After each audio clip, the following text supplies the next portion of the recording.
بازار څه دی بس بازار چې د خیمې مې کوي مغزي راو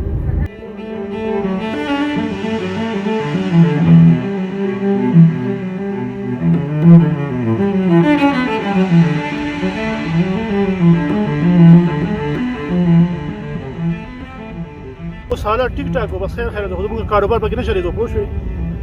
موږ دغه غریبانه خلکو د بازار خرابېدو شو